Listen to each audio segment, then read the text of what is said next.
Hola, ¿qué tal? Bienvenidas, bienvenidos. Cara y seca de la información. Ya sabes, Omar López dándote esta bienvenida. Y hoy hemos decidido producir una mirada sobre el tema de las adicciones. Adicciones que nos involucran a vos, a mí, a todos.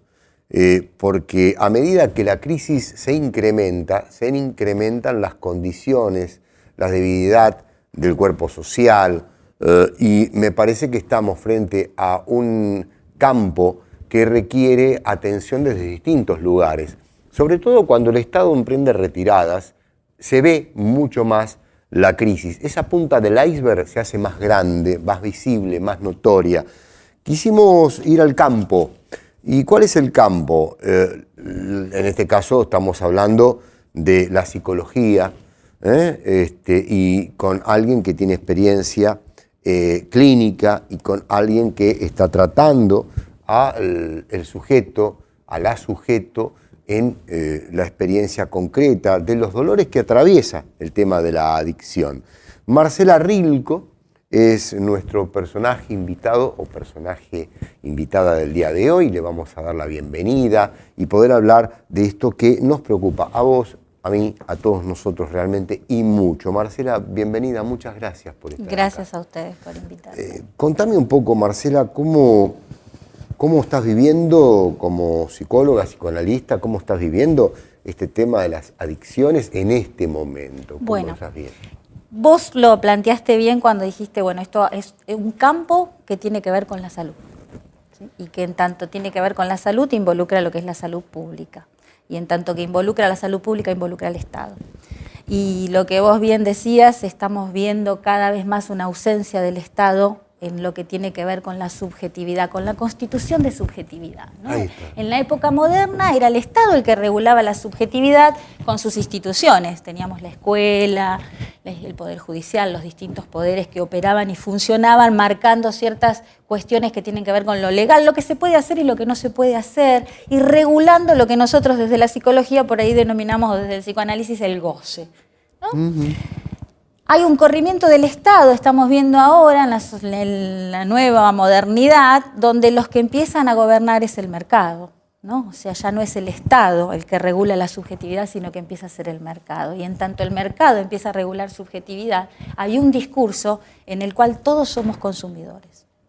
¿Sí? Si ustedes se ponen a ver la vida, por eso es que hay un incremento de lo que tiene que ver con el fenómeno de abuso de uso de sustancias. Nosotros hoy trabajamos más con el constructo de consumos problemáticos y sujeto usuario de sustancias, ¿no? Ahí está. Porque ya la palabra adicto tiene una connotación negativa, ¿no? Es un constructo social que en su época se llenó de un imaginario donde el adicto era mentiroso, manipulador, y se lo enfocaba, se lo miraba desde ahí, sí. Y el abordaje que se hacía, incluso terapéutico, era desde ese lugar. De hecho, yo trabajé en comunidades terapéuticas. Cuando yo inicio mi clínica, me atraviesa un poquito esto de las adicciones, porque yo vengo de un barrio de un barrio obrero, un barrio de trabajadores, y en la época en la que yo era adolescente, la época del 80, entra todo lo que es el consumo, si se quiere, masivo al barrio, y empieza a aparecer esta cuestión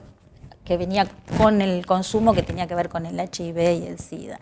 Y muchos de los chicos del barrio, los cuales eran mis amigos y compañeros, murieron después, posteriormente, producto de contraían SIDA por el mal uso, ¿no?, de la sustancia y demás. Entonces eso es, creo yo, que un poquito lo que a mí me atraviesa, y en el momento de definir dónde voy a orientar mi clínica, me vuelco para esto, ¿no? Entonces en mis orígenes empiezo a trabajar en las comunidades terapéuticas.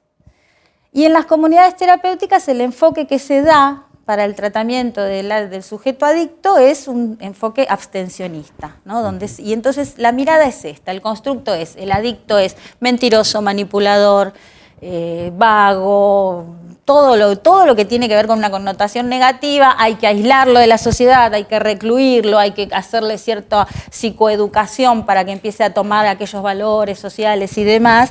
Y el tratamiento es casi un tratamiento más bien que va dirigido a la conducta del sujeto. Bueno, las experiencias, mi experiencia en estos lugares no fue del todo grata, Claro, ¿no? Porque claro. uno tiene otra mirada del sujeto, ¿no? El sujeto no se estandariza. Yo lo que pienso es que las personas, cada una hace un uso de la sustancia por un motivo que le es propio y singular. Marcela, escuchando todo lo que vas señalando, se me ocurre preguntarte, ¿no? A ver, ¿hay un adicto o un campo de adicciones donde está el pueblo, ¿sí? Con una problemática mucho más difícil, más compleja, que donde está el adicto, que es de una clase alta o una clase media acomodada, o una clase baja pero con recursos, ¿no? Cuando digo con recursos hablo de lo cultural, además de lo económico, ¿no? ¿Cambia mucho cada uno de ese frente según? Sí, hay un abismo. Hay un abismo, ¿no? Hay un abismo entre lo que es el usuario de sustancias tóxicas que tiene cierto nivel cultural, que como vos bien decís, pudo acceder a la educación, pudo acceder a un trabajo, que tiene sus necesidades básicas cubiertas, con lo que últimamente cada vez se veía más, que eran los sujetos de la población, si se quiere, marginal. Uno a veces se sorprendía, yo me sorprendía muchísimo, incluso cuando escuchás a los pacientes que te dicen su primer consumo fue a los 10 años. Y uno dice, a los 10 años. A los 10 años ese chico tenía que estar jugando, ¿no? Yendo a la escuela, jugando con un juguete, andando en bicicleta, o sea, lo que es la infancia, ¿no? Todo lo que tiene que ver con la infancia. Estos chicos están en la calle desvalidos consumiendo paco. Ahí es donde se nota la ausencia del Estado. Estamos hablando de una droga que es mortal, ¿no? Por otro lado, los daños terribles que hace en los sujetos. Es increíble. Uno cuando los ve, ¿no? El estrago. El estrago que esta sustancia hace. Las otras sustancias también, porque no nos olvidemos que tenemos una sustancia legal que es el alcohol, que es el alcohol también genera estragos. Pero estamos hablando de una sustancia que es la más sucia, la resaca de todas. Que es basura, que es resabio de todas las demás, o sea que es la basura que le dan a la gente, ¿no? Que le venden a los chicos, que incluso yo hasta en un momento lo pensé como político, porque yo no sé. Yo me acuerdo que en una época la juventud era la que marcaba el cambio, la juventud era la que protestaba, ¿no? La juventud era la que tomaba... Y hoy por hoy la juventud está drogada. Bueno, ahí yo discrepo contigo, hay una parte de la juventud que intentan macerarla, que intentan aniquilarla, y sobre todo las partes más con menor capacidad de autodefensa y autodefensa. Te lo preguntaba porque recuerdo una experiencia en una villa del padre Pepe, donde incluso había empezado, él lo mostraba con mucho orgullo, a construir una clínica, que eran casas donde había 2 camas para la mamá y para el chico o la chica, ¿no? Porque había que buscar fortalecer la contención familiar. También digo que hay experiencias de madres muy corajudas, ¿no es cierto?, que han logrado hacer que sus hijos vuelvan a la vida, y con el Paco es muy difícil, vos sabés de qué estamos hablando. Y acá aparece el Estado. En realidad desaparece el Estado. Bueno, gracias, iba a decir eso. Acá aparece la desaparición del Estado, la fuga del Estado total. Absoluta. ¿Cuánto daño implica la desaparición del Estado en una situación de tal gravedad como esta? Es causal. Es causal. Es causal. Hay una ausencia del Estado que provoca esto. Cuando uno ve, a ver, chicos que los padres... En el mejor de los casos, ¿no? Los padres trabajan 12 horas por día porque es la única forma que tienen de poder garantizar vivir, la supervivencia, ni siquiera la vida, ¿no? Porque hoy por hoy los chicos quedan a la deriva, en la calle. Quedan a mano de estos narcotraficantes en los barrios. Por eso que yo te decía anteriormente, a los 10 años un chico, ¿por qué está en la calle a merced de un narcotraficante que le ofrece Paco? Con una tierra liberada. Totalmente. Y con un Estado ausente. Porque ahí tendría que haber lugar. O sea, si la madre tiene que trabajar, que no estaría nada mal que la madre tuviera que trabajar solamente 8 horas, ¿no? Y no 12 para poder vivir. Pero si la madre tiene que trabajar 12 horas, bueno, tendría que haber un Estado ahí que garantice que ese chico tenga un lugar donde estar esas 12 horas. Marcela, ¿no? he visto personalmente en muchas localidades del conurbano bonaerense muy pobres, sin agua, sin cloacas. Que viven entre la mierda, como dijo el presidente. Que viven entre la mierda, como Sí. dice este personaje que tenemos de presidente. De forma despectiva, por otro Sí. lado, ¿no? Como que si a la gente le gustara vivir claro. entre la mierda. Y con plazas donde están los que venden la droga custodiados Por la policía. por la policía. Podemos decir lugares, podemos dar nombres. Eso es así. Claro. Y de hecho están casos como el de Luciano Arruga, que es Correcto. un muchacho que desaparece precisamente porque no quiere prestarse a este juego de la policía de delinquir, ¿no? Ya sea vender droga o robar, lo que le hayan propuesto, no lo sabemos porque el pobre muchacho no lo puede contar. Y la pregunta final, Marcela Rilco, con este dibujo que yo he intentado hacer, es ¿cómo puede luchar una psicoanalista, en tu caso, con tu experiencia, porque vos venís de un barrio donde en tu infancia viste todo esto, en tu juventud viste todo esto, contra tanta marea en contra, ¿no?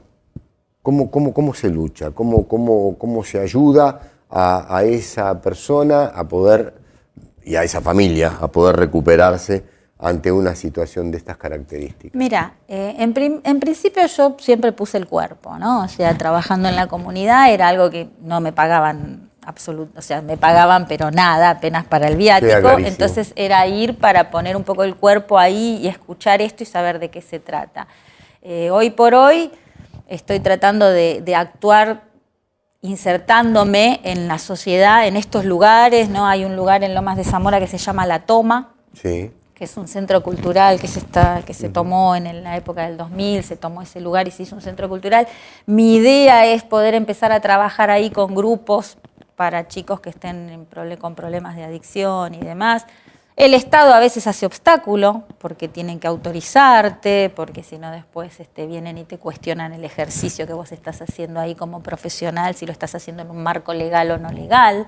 Entonces uno tiene que sortear distintos obstáculos para poder trabajar este tipo de cosas. Y por otro lado, bueno, trato de ser una activista social, involucrarme en lo que pasa en el país cotidianamente, ¿no? Y salir a ser un factor de cambio si es que se puede, trabajando para que la gente salga del hipnotismo que tiene con este discurso, ¿no? Ahora imperante del mercado y pueda empezar a romper con esto.